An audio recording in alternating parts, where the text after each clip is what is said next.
Hello.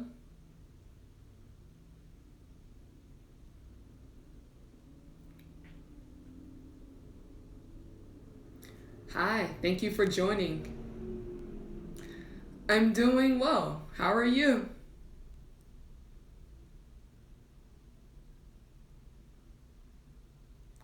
Thank you so much for joining.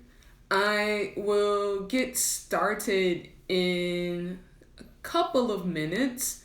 I just want to give it a little time for more people to join, but I will get started very soon. Um, but yes, I am doing well today. Thank you for asking. Thank you so much. I will get started pretty soon with a live lesson talking about pronunciation and common pronunciation mistakes that students make and how they can be corrected. So I will be talking about that very, very soon in just a couple of minutes. So just want to give more people time to join. I hope that all of you are doing very well. And again, thank you so much for joining. And hello to any person who has just joined. And so I will talk a little bit about why I chose this topic today. Very recently, I did another live. Actually, last Friday, I did a live chat with Rachel, my friend Rachel, who is also an English teacher. And last Friday, we talked about the the things that students can do to help them progress, to help them become more advanced. Because many students, they say that they feel stuck after studying English for some time, but they feel like their level does not improve, it does not progress. And so I talked about that last Friday. Rachel and I, talked about that last Friday, and we gave many tips. However, I know that one thing that many students have trouble with is pronunciation. Many students, even if they feel like they are progressing, even if they are speaking, sometimes they still feel like their pronunciation is not improving. And that can cause some frustration. It can make students feel upset, angry, maybe even lose a little bit of motivation while learning and speaking English. And so that's why I decided to talk about pronunciation today, because we didn't focus on it too much last time. And also, earlier this week, in my Instagram story, I shared a question asking, what is the most difficult thing about English? Sorry, no. I asked, what is the biggest mistake or the most common mistake that you make? And students said pronunciation. They mentioned making pronunciation mistakes. And so for that reason, I decided to talk about that today, to really focus on some very common pronunciation mistakes and exactly what you can do to correct them, to stop making those mistakes. However, I'm not going to focus on like every pronunciation topic today. I would have to talk for hours to do that. So I'm not going to focus on every small topic. However, I believe that what I share today, it will actually help you improve a lot of your pronunciation mistakes.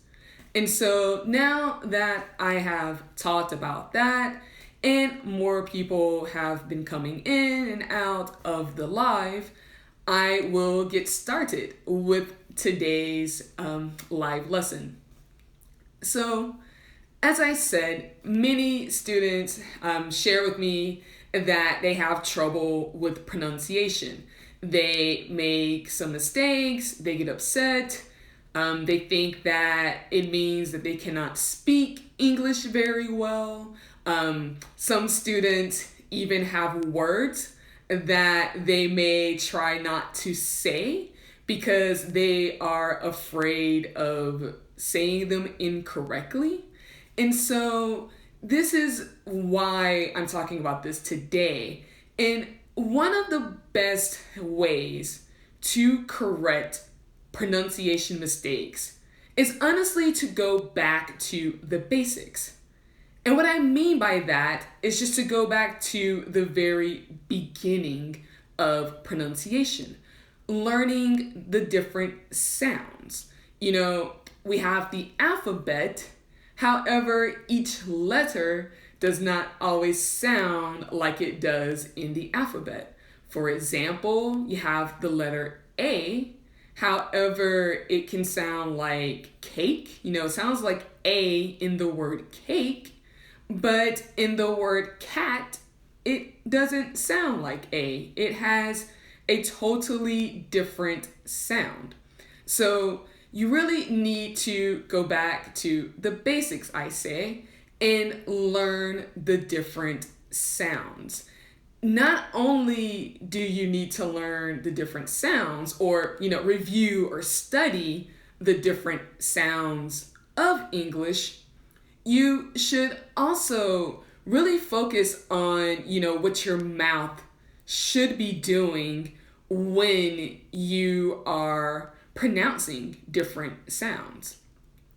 Each sound has a different position for your lips, for your tongue, for your teeth, your mouth. It should be doing different things. Like, if you look at my mouth right now, it's moving. It's moving quite a lot as I speak right now.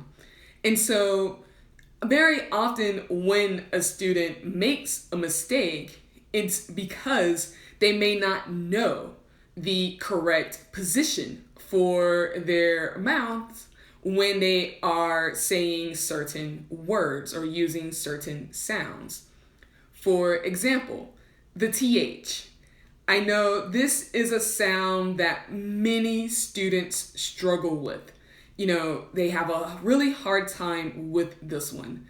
And usually it's because the TH is a sound that isn't used in their native language, in the language that they speak. And so, with the TH, the correct position is to have your tongue touch either the back or the bottom of your front two teeth, like this. And so, I have it a little more so that you can see, but that's the correct position for TH, is to do that. However, sometimes when I tell a student that, even though they hear me and they see me do that, they still have some trouble remembering to do that, to make sure that they are, putting their tongue and their mouths in the correct position.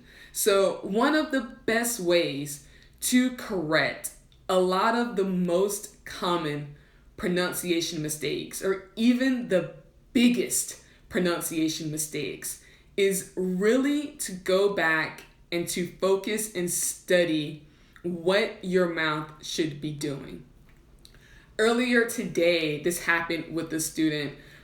She said a word with TH, and I then asked her, I said, where is your tongue?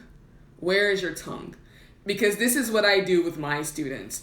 I help them learn the position, and then after they kind of practice it, if they make a mistake, I now ask them, what is your mouth doing? What is your tongue doing? What's happening? Because then that helps them realize, oh, my tongue may be in the incorrect position, or my lips, maybe they are too wide or they are too narrow. So this is something that I now ask my students. And so today, when my student had trouble with the TH sound today, I asked her, I said, where is your tongue? And she showed it, but it was like, well, not that far, but it was like this. And I said, it's too far. It's too far. Move your tongue back. Move your tongue back a little. Don't push it. Just push it, don't push it out too far. Just kind of have it just touch the teeth. So she did it again, and then she made the correct sound.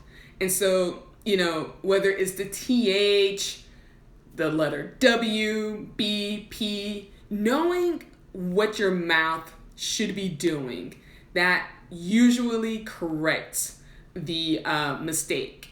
If you have a word like sheet, S-H-E-E-T, I know many students, they are very afraid to say that word, or the word beach, because they are afraid that they are going to say a different word. They are afraid that they are going to say a bad word.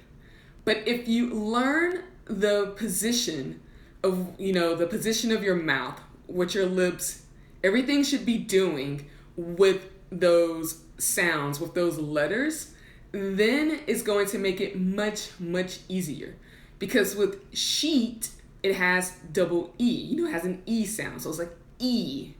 However, the other word, actually your lips are going to come in a little more. Beach, same, your lips, they come out.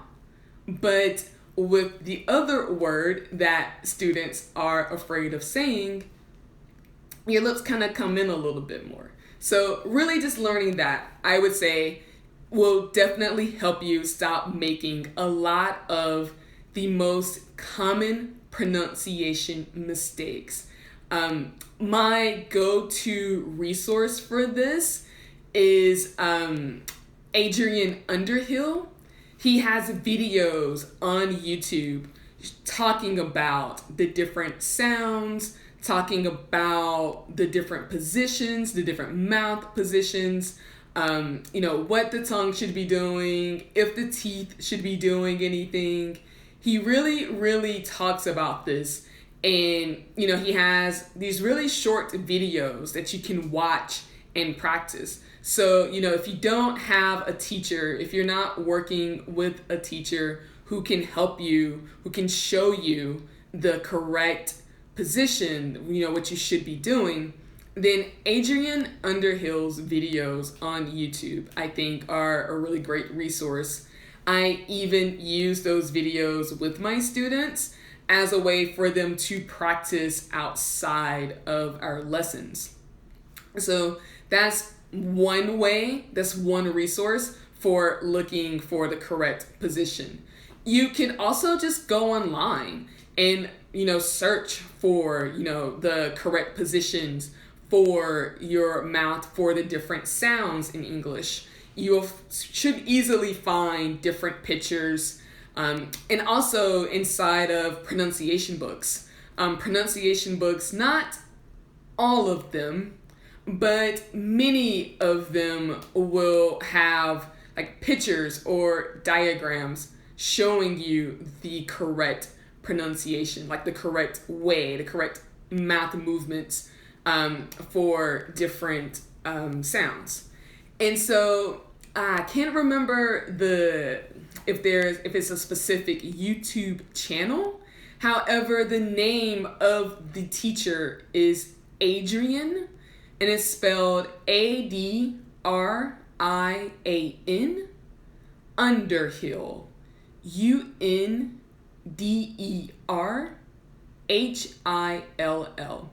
If you look for Adrian Underhill, I believe like sounds or Adrian Underhill pronunciation, you should be able to find some videos that he created going over the different sounds in English.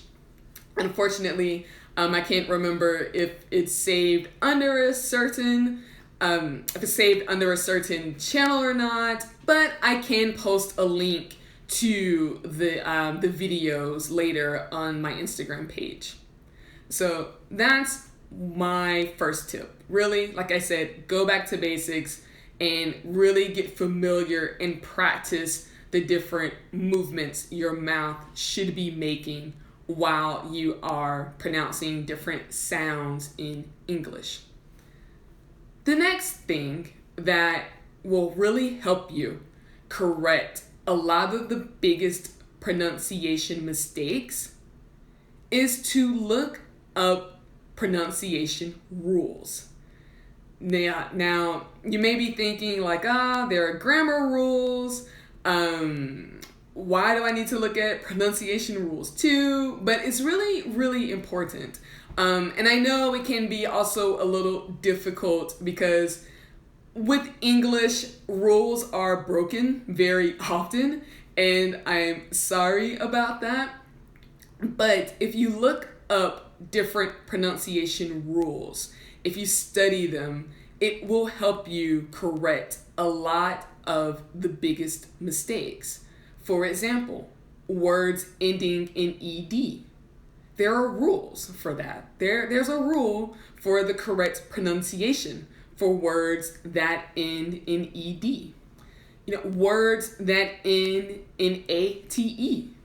There's a rule for that if you know it, you can remember it, and if you practice that rule, if you practice with some words and some sentences, then you can stop making that mistake as much. You can correct that mistake. You can make it less times. You don't have to do it as often.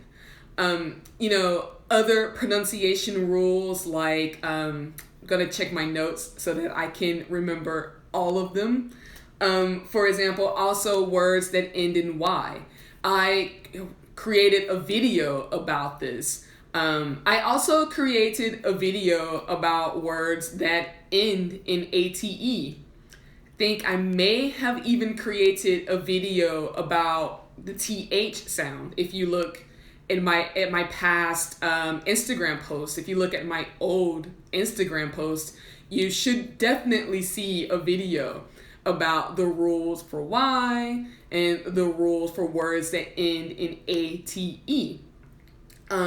Another one, checking my notes again, for example, words letters that have more than one sound. Well, we know that vowels, they definitely have more than one sound, but then there are also letters like G. When does G sound like J? When does C sound like K? When does it sound like S? There are so many letters like that have more than one sound. And if you look up the pronunciation rules, then you can remember those, you can practice them, and it will help you make fewer mistakes so that you don't do that too much while you are speaking English.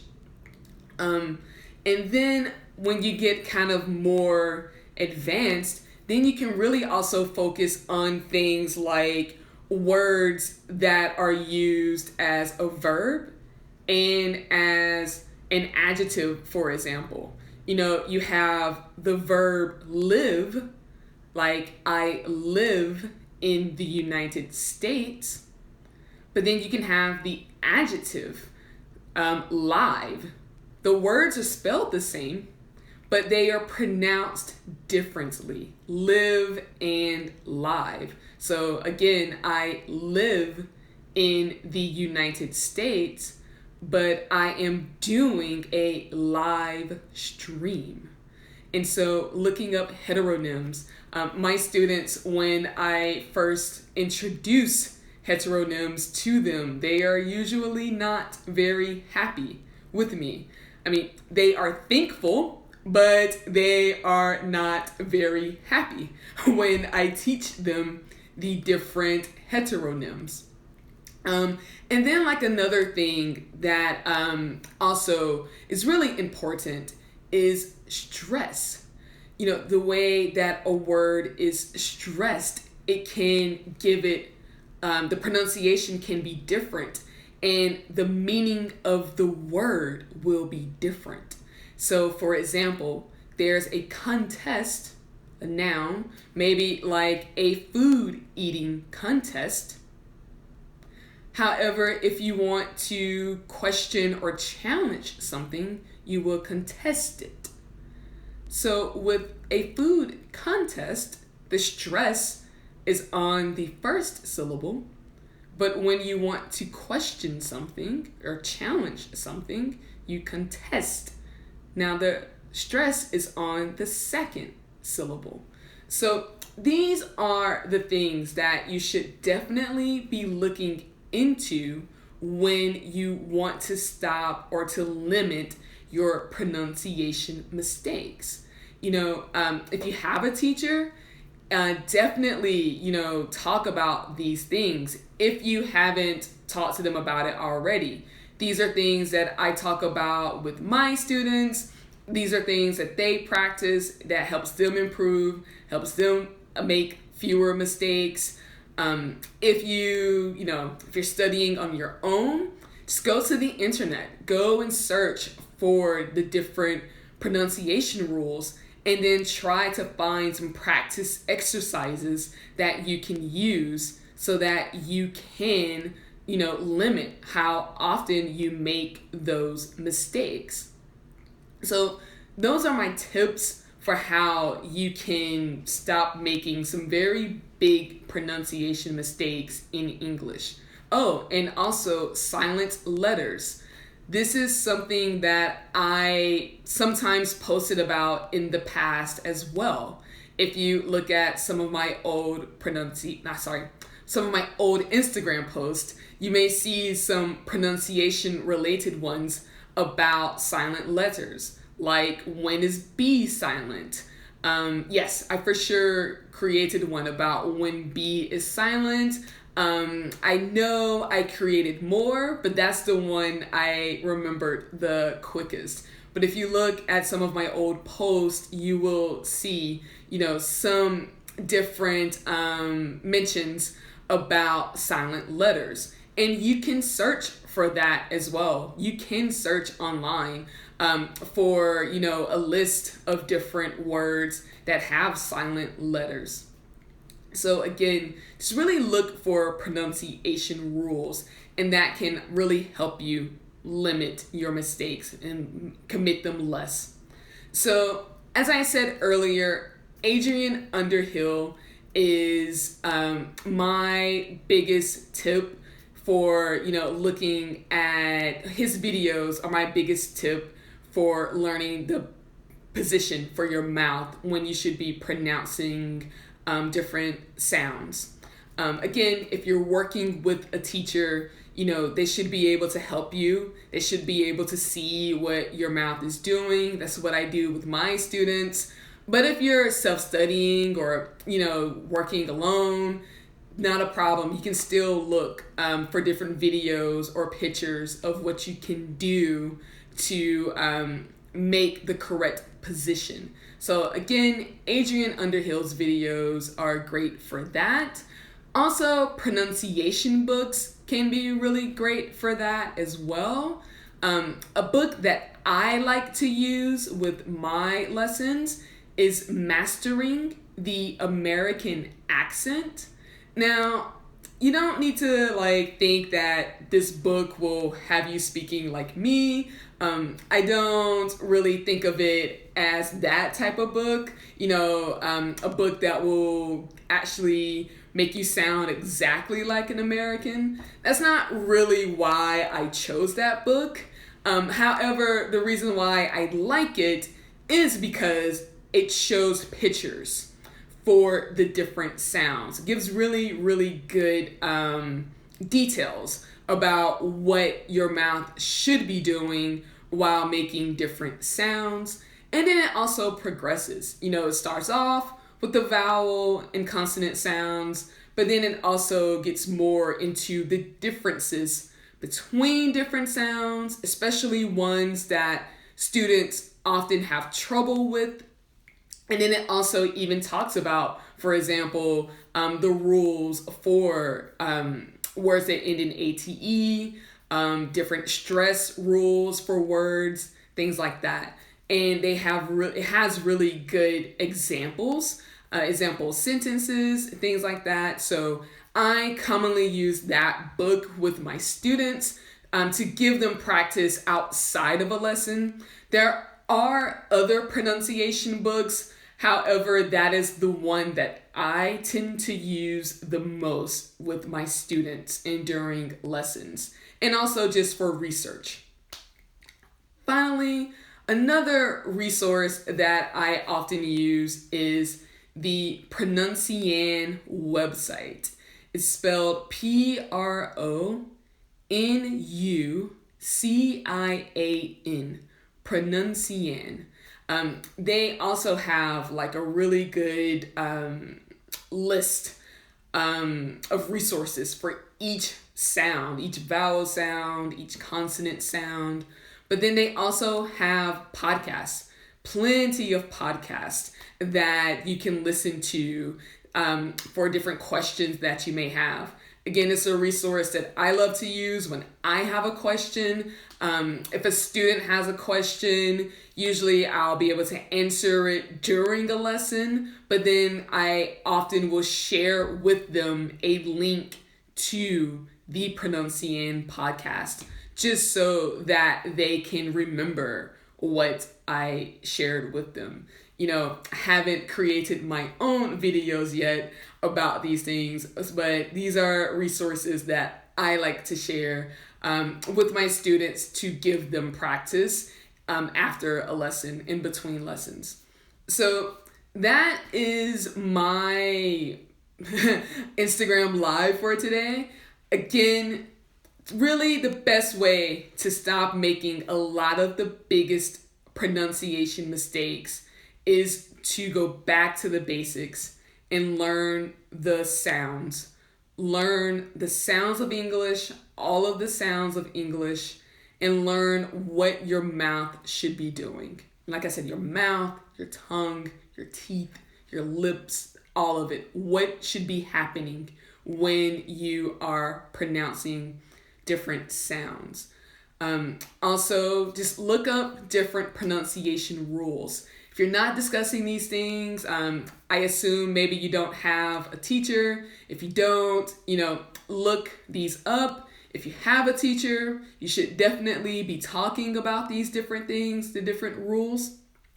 And then also, again, look at the different resources I mentioned. Adrian Underhill's videos on YouTube, Mastering the American Accent, that pronunciation book is what I like to use, and the Pronuncian website.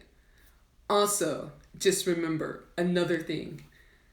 When you are speaking English, just remember, don't compare the sounds in English to the sounds in the language you use the most, whether it's your native language or another language.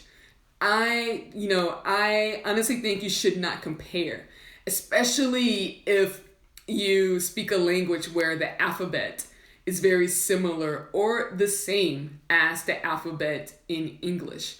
Because what's going to happen is that you're going to see those letters and as you're comparing, you're probably are going to pronounce them incorrectly. You're probably going to pronounce them like you would in your different language, in your main language, and not like you would in English. So also, it can be difficult, but definitely try not to really compare.